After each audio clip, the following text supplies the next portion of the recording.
Most difficult age is just 16, 18, 19। इस उम्र में आपके हार्मोन्स इतना ज़्यादा जंप करते हैं कि मूड स्विंग्स बहुत ज़्यादा होते हैं। आपको अपने दोस्तों से बात करके इतना सुकून मिलता है। पेरेंट्स दुश्मन नज़र आते हैं इस उम्र में। पेरेंट्स कोई अच्छी बात भी कहें तो लगता है कि ये क्यों मनहूस लोग हमारे घर में रहते हैं, क्यों ऐसी खराब बात बोलते हैं। They don't understand, they are outdated people, ऐसा मन में भाव आता है। सबको आता है।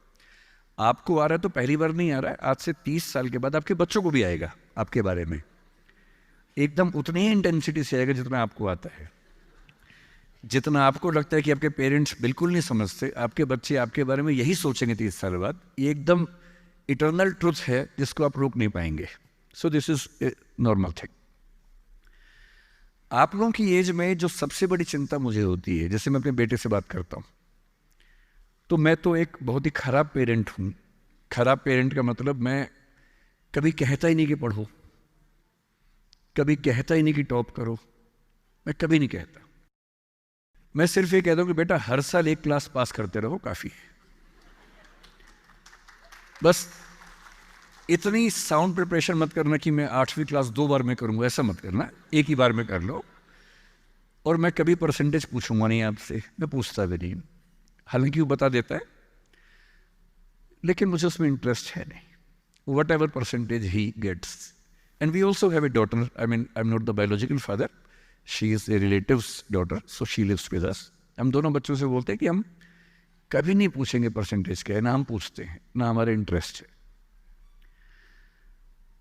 हमारा इंटरेस्ट केवल इस बात में है कि वो बेहतर ह्यूमन बींग्स बन जाए, क्योंकि मैंने ज़िंदगी को बहुत अच्छे से देखा है और मैं एक बहुत ही ख़राब स्टूडेंट रहा हूँ स्कूल में, बहुत बदमाश, शरारती, कम पढ़ने वाला।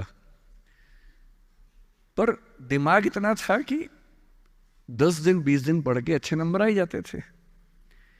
तो मेरा दिमाग कहता था कि जो काम 10 दिन का है उसके लिए साल क्यों ख़राब करूँ। तो जब 10 दिन में हो ही जाता है तो 10 दिन ख़राब करेंगे उसमें। और दूसरी बात, ओवर द ईयर्स मैंने ये सीखी है कि जो मैंने स्कूल में पढ़ा था उसमें से बहुत कम ज़िंदगी में काम आता है।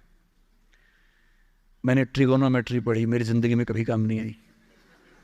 मैं कभी थीटा वीटा लगा ही नहीं पाता कहीं पर भी, आज तक यूज़ नहीं किया मैंने थीटा, कहाँ थी यूज़ करूँ, काम ही नहीं आया। मैंने दुनिया भर के नक्शे रटे थे स्कूल में, कहीं काम नहीं आए। जब किसी देश में घूमने जाता हूँ वहाँ का नक्शा देख लेता हूँ और बचपन वाला याद भी नहीं आता, फिर से देखना पड़ता है। सीधी सी बात है। तो मैंने फील किया कि ज़्यादातर चीज़ें जो स्कूल में हम पढ़ते हैं, कॉलेज में पढ़ते हैं, वो जो नॉलेज है वो ज़िंदगी में बहुत काम नहीं आती। जो काम आता है वो और चीज़ें, मैं उस पर ज़्यादा बात करूँगा आपसे। लेकिन मेरी चिंता एज ए पेरेंट, और क्योंकि आप बच्चे उसी उम्र में हैं, मैं लगभग 50 साल का हूँ, तो आप मेरे लिए लगभग उसी रोल में हैं कि आप मेरे बच्चे जैसे हैं। क्योंकि जो बच्चे होते हैं ना, अपने पेरेंट्स से बड़ी नफरत करते हैं, दूसरों के पेरेंट्स की सुन लेते हैं बात। तो आप मेरी बात सुन लेंगे, अपने घर में नहीं सुनेंगे। जैसे मेरा बेटा मेरी बात नहीं सुनता है, वो शायद यहाँ सीएम साहब की बात सुन लेगा। तो दूसरों की बात सुनना आसान होता है, अपने पेरेंट्स की बात सुनना मुश्किल होता है। तो आप सुन रहे हैं इसलिए मैं सुना रहा हूँ आपको। तो जो कहानी मैं आपको सुनाना चाह रहा हूँ एक रियल कहानी है, और मेरी सबसे बड़ी चिंता अपने बच्चों को लेकर, आपको लेकर वही रहती है। मैं जब भी कोई कहानी सुनाता हूँ, नाम, जगह, वो सब बदल देता हूँ ताकि किसी की प्राइवेसी पर हमला ना हो। सबकी राइट टू प्राइवेसी है ना। एक बच्चा था जिसको मैं जानता हूँ, बचपन से जानता हूँ, बहुत ही ज़बरदस्त आर्टिस्टिक बच्चा, म्यूज़िक का उस्ताद। उसके घर में लगभग सब लोग म्यूज़िक के उस्ताद थे। इंस्ट्रूमेंटल म्यूज़िक, वोकल म्यूज़िक, हर चीज़ में अच्छा, पढ़ने में भी ठीक, बढ़िया।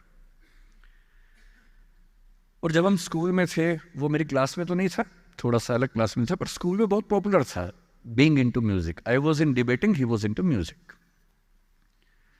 और बाद में उसने हमारा स्कूल छोड़ भी दिया कुछ समय के बाद, फिर वो कहीं और चला गया, फिर हमारा मिलना नहीं हुआ। उस समय ना तो व्हाट्सएप था ना यूट्यूब था, तो बाद में मिलने का स्कोप भी नहीं रहता था।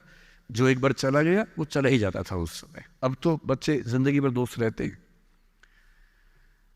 फिर जब मैं दिल्ली यूनिवर्सिटी में आ गया, ग्रेजुएशन कर चुका था, उसके बाद अचानक मुझे एक बचपन का दोस्त मिला जिसने मुझे एक इंटरेस्टिंग क्या डेवास्टेटिंग बात बताई। तो बात चल रही थी कि स्कूल के दोस्त कहाँ कहाँ हैं, क्या कर रहे हैं। तो बातों बातों में उसका जिक्र भी आया। तो मैंने बड़ी उम्मीद से पूछा, मैंने कहा वो तो बॉम्बे चला गया होगा, फिल्म इंडस्ट्री में चला गया होगा। तो मेरे दोस्त ने पूछा कि तुम्हें नहीं पता उसके बारे में? मैंने कहा नहीं। उसने कहा यार वो जेल में है, and he was one of the most creative students of our school. मैंने कहा जेल में क्यों है? बोले सच में नहीं पता। मैंने कहा सच में नहीं पता मुझे। बोले वो ग्रेजुएशन करने के लिए जब गया तो पता नहीं क्या हुआ, उसकी थोड़ी संगति खराब हो गई। बैड कंपनी जिसको हम बोलते हैं, जो इस उम्र में अच्छी लगती है, वही वाली। तो कॉलेज लाइफ में थोड़ी बहुत बैड कंपनी सबकी होती ही है, हल्की फुल्की होती है, एक सामान्य बात है। अच्छा, बच्चा बच्चा ना रहे ये भी तो अच्छी बात है ना। थोड़ा बचपन तो जीना भी चाहिए, थोड़ा शरारतें करनी भी चाहिए। पर किसी किसी का दुर्भाग्य होता है कि ज्यादा हो जाता है। उसके साथ ऐसा हुआ। उस सब प्रोसेस में उसको ड्रग्स की आदत लग गई। और ड्रग्स की आदत, ड्रग्स एक ऐसी चीज है, एडिक्शन ऐसी चीज है कि उसमें वन वे रास्ता होता है, टू वे नहीं होता है। आप जा सकते हैं, वापस नहीं आ सकते। मतलब 1000 लोग जाएंगे तो उनमें से एक आध वापस आएगा, वो भी इतने मुश्किलों से जो ऑलमोस्ट इम्पॉसिबल है। I have seen many such cases. Social welfare department से मेरे कई दोस्त ऑफिसर्स हैं, तो मैं उनसे जब पूछता हूँ बताते हैं मैंने ऐसे लोगों को देखा है 10-10 साल से स्ट्रगल कर रहे हैं एडिक्शन से बाहर आने के, नहीं आ पा रहे, खत्म हो गए हैं। उस बच्चे को ड्रग्स की आदत पड़ गई कॉलेज में जाके, पेरेंट्स को पता ही नहीं था। तो जब पेरेंट्स को भनक लगी तो उसको दबाव बनाया कि तुम घर आ जाओ। अब वो जिस कंपनी में था, दोस्तों वाली कंपनी में, वहाँ अब ड्रग्स बहुत महंगे होते थे, पैसे घर से बहुत कम आते थे, जितने पैसे एक मिडिल क्लास फैमिली दे सकती है। अब वो घर से ज़्यादा पैसे मांगने लगा, पैसे मिलते नहीं थे। उसको अपने ही घर के लोगों पर गुस्सा आने लगा। तो एक बार वो अपने घर आया हुआ था छुट्टियों में, और वहाँ भी वो कुछ कुछ करता रहता था। उसके पेरेंट्स ने उसको बहुत समझाया कि बेटा ऐसा मत करो। और एक दिन इस बात पे झगड़ा बढ़ गया। भाई आप पेरेंट्स की चिंता समझेंगे आज से 30 साल बाद, जब आपके बच्चे इस एज में होंगे ना, आपकी नानी मर जाएगी उस समय। नानी मरना एक मुहावरा है, इसका मतलब बहुत चिंता में रहेंगे उस समय आप। और उस दिन पता नहीं क्या हुआ, एक झगड़ा हुआ, क्योंकि जो एडिक्शन के शिकार हैं उनका दिमाग उनके कंट्रोल में नहीं होता है। यहाँ तक कि जो ड्रिंक करते हैं, ड्रिंक एक लेवल से ज़्यादा कर लें तो दिमाग कंट्रोल से बाहर निकलने लगता है। ड्रग्स में तो ये एलिमेंट बहुत ज़्यादा होता है। और आधी रात को उसने क्या किया, उसने अपनी फैमिली के 5 लोगों का मर्डर कर दिया। मर्डर। उसने खाने में जहर मिलाया, लगभग सब लोग उससे मर गए। एक मेंबर नहीं मरा क्योंकि उसने खाना खाया नहीं उस दिन, तो उसको उसने अलग से मारा। और ये बात है जब उसकी उम्र लगभग 17-18 साल की थी, या 19 के आसपास रहा होगा।